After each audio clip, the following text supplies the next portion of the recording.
faire l'ascension d'un volcan en France. Direction l'Auvergne pour découvrir le pays de Volvic et la chaîne des Puys. Et on commence par un petit tour de la ville de Riom, qui bénéficie d'une situation privilégiée entre la chaîne des Puys et la plaine de la Limagne. Et attention spoiler, ça on en reparle plus tard. Puis rendez-vous au terme de Châtel-Guyon pour tester le Aiga Resort. La station thermale est spécialisée dans le traitement des maladies chroniques digestives, sympa, et des pathologies rhumatismales.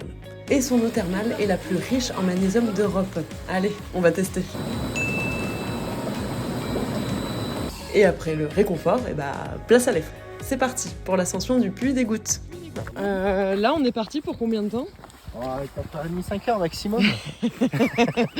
Pour de vrai? Non, c'est une boucle 2h30, tranquillou. Ça va? Ici, ça c'est ce qu'on appelle la chaîne des Puys. Et la particularité de cette chaîne volcanique, c'est qu'elle est alignée avec, ici vous le voyez là, tac, C'est ça. une grande faille géologique qu'on appelle la faille de la Limagne.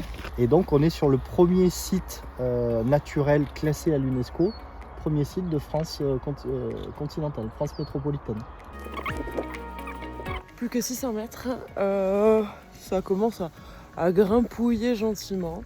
Enfin arrivé au sommet, à 1161 mètres d'altitude, place au panorama. Alors Kevin, on voit quoi là? Il y a encore 50 ans, on avait un immense volcan. Et c'est l'activité humaine qui a fait disparaître, entre guillemets, la forme originelle du volcan. Donc ça, c'est le volcan de l'Antégie. Dans les années après-guerre, l'homme est venu piocher les matériaux volcaniques.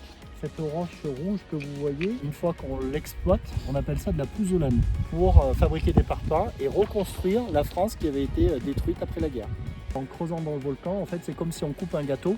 Et on voit aussi toutes les projections des autres volcans. Et le soir, le volcan de l'Antégie propose un spectacle son et lumière, où on peut se balader en plein milieu du volcan, et ça, franchement, on a adoré. Et pour en savoir plus sur les volcans, on a également visité le parc Vulcania, qui propose énormément d'animations, comme un planétarium, le plus grand de France, ou encore une reconstitution d'un volcan. Oh, attention, ça gronde.